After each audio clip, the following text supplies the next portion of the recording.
i rëndësishëm, Shqipëria respekton drejtësinë ndërkombëtare dhe pavarësinë e saj. Por drejtësia duhet të jetë e paanshme dhe e shkëputur nga çdo lexim kolektiv. Drejtësia nuk mund të ecë me standarde të dyfishta. Nuk mund të prodhojë perceptimin se viktima dhe agresori vendosen në të njëjtin plan ligjor, moral dhe historik.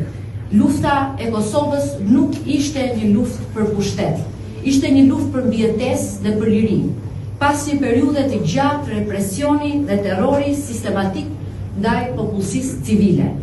Kjo është arsyeja pse Shtetet e Bashkuara të Amerikës dhe koalicioni NATO-s ndërhyn në Kosovë për të shmangur një katastrofë të re humanitare me përmasa përtej tragjike në zemër të Europës.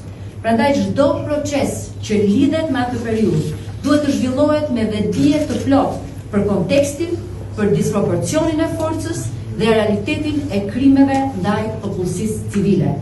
Sot në Hag përballen me drejtësinë udhëhecit e ushtrisë shqiptare të Kosovës, Hashim Thaçi, Kadri Veseli, Jakub Krasniqi dhe Recep Selimi. Emrat e tyre janë të njohur për çdo qytetar të Kosovës. Ata janë figura që përfaqësojnë një kapitull të caktuar të historisë tonë të rezistencës. Ne nuk ndërhyjmë në proces dhe nuk paragjykojmë asnjë vendim gjyqësor, por kemi detyrimin moral dhe historik të themi qartë se drejtësia duhet të jetë drejtësi e plot, pa shkelje të standardeve ndërkombëtare ligjore, pa shkelje të drejtave të njeriut dhe jo drejtësi e pjesshme.